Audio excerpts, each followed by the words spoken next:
Hello, boss. What's up? What's up? Welcome to a new video. And in this video, let's talk about generalist versus specialist.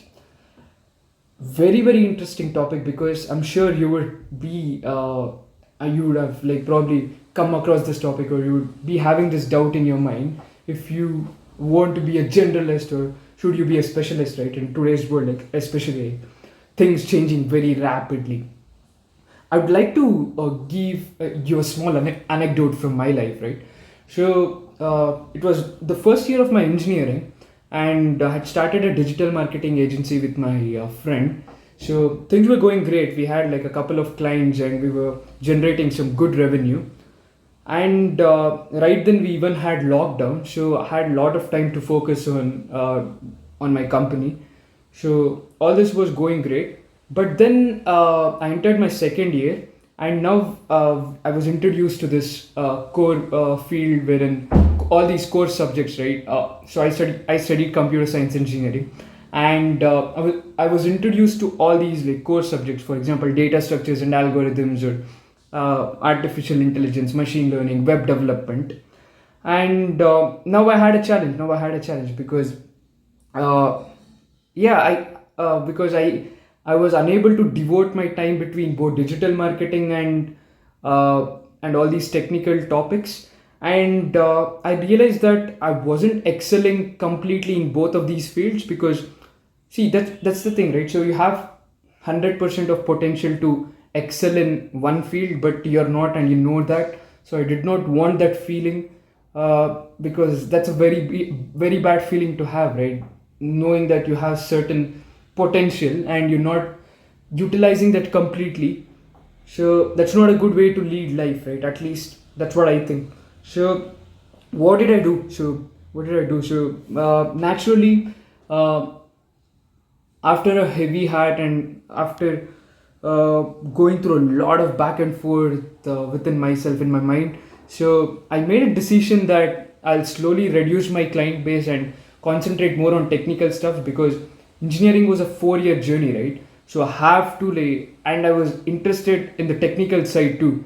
So I thought digital marketing was non-technical, and had acquired a fair amount of skills, but ignoring all these technical topics and subjects for 4 years wouldn't have made sense.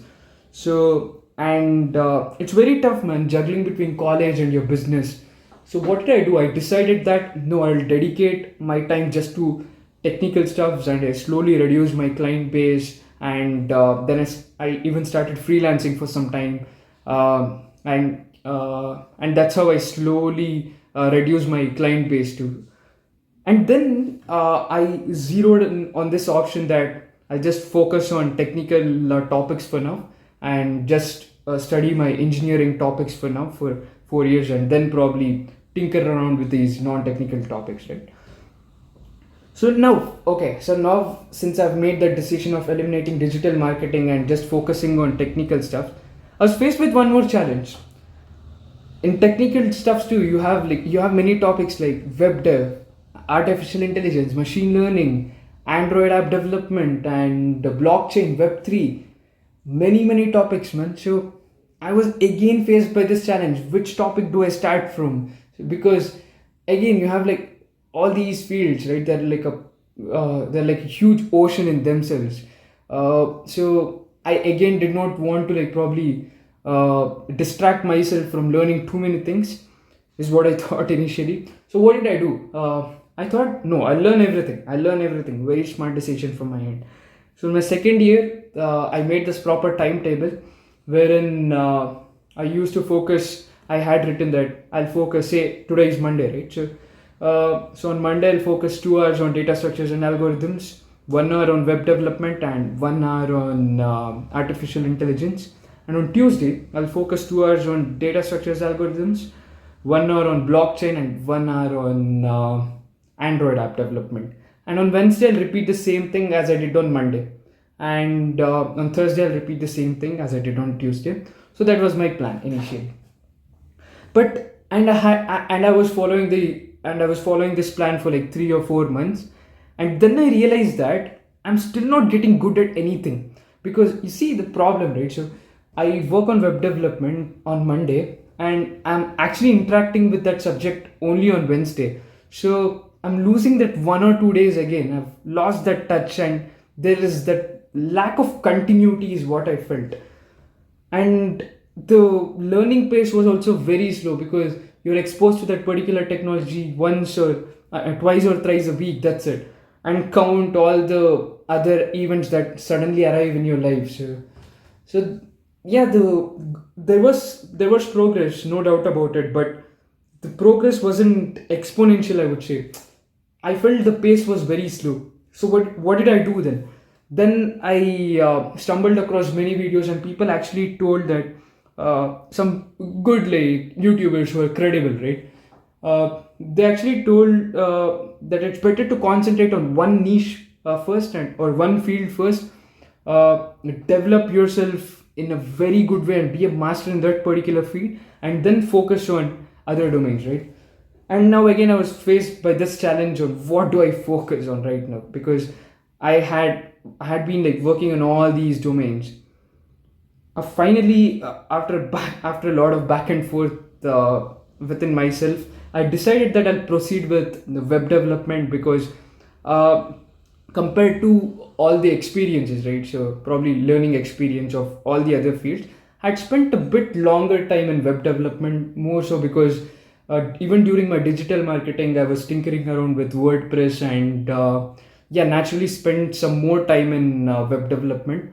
So yeah, naturally web development became my choice, and I decided to eliminate all the other subjects and just focus on web development.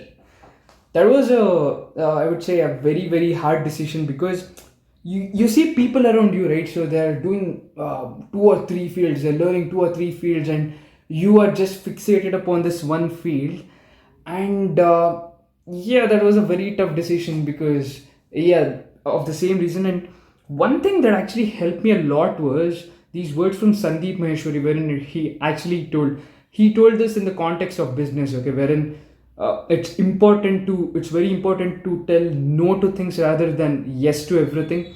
So emphasis has to be laid out on telling no to many other things compared to telling yes to everything, right? So yeah, this made a lot of sense, and I actually followed this philosophy, and I told no to everything other than web development, and I only focused on web development and its related fields. And uh, and to my surprise, the speed of progression, okay, it was phenomenal. So I managed to like build a couple of cool projects, and managed to do a lot of stuff. So I learned a lot, and yeah, I got that confidence, right? So had this opposite feeling, wherein though I knew like 3 or 4 domains, but I wasn't able to do anything completely, anything end to end, I would say. But then once I became very thorough with web development, this feeling completely went away. I was very confident that I can build anything related to web. And naturally, once that was done, I then slowly started applying the same philosophy to learning blockchain, learning Web3 also. So and it became very easy, right? Because now I actually knew how to learn something and what was the methodology that was required, because I had achieved one feat wherein I've actually mastered one field. So now you know the process of learning, right? So you can replicate the same in other fields too, and that's how I replicated the same in Web3 or blockchain, and even learning metaverse and all these like 3D concepts too. So it was a very interesting journey, wherein being a specialist helped me to then navigate to slowly becoming a generalist, right? So that would be my advice to you also. First, become a specialist. Definitely become a specialist, because you'll then realize that the other fields are nothing but pretty much the same, right? All the learning philosophies or the modus operandi is pretty much the same. So first, definitely become a specialist, and slowly venture out yourself to become a generalist, right? Because yeah, I mean, becoming a generalist is very important. You cannot be dependent on people that they'll help you to build this or that. I feel that you have to explore, and you have to be a learner forever, and that's the only way to go, is what I feel. So yeah, conclusion is, become a generalist first, I mean become a specialist first, and slowly venture out and becoming a generalist, because that'll give you a lot of confidence, man. It's like you have a lot of you have like a lot of tools in your toolkit, I would say. And with a lot of tools you can do a lot of operations, right? So yeah, interesting journey is what I would like to tell. With that, I would like to end the video, and I'll see you all in the next one. Take care, bye bye, and see you all, bye bye.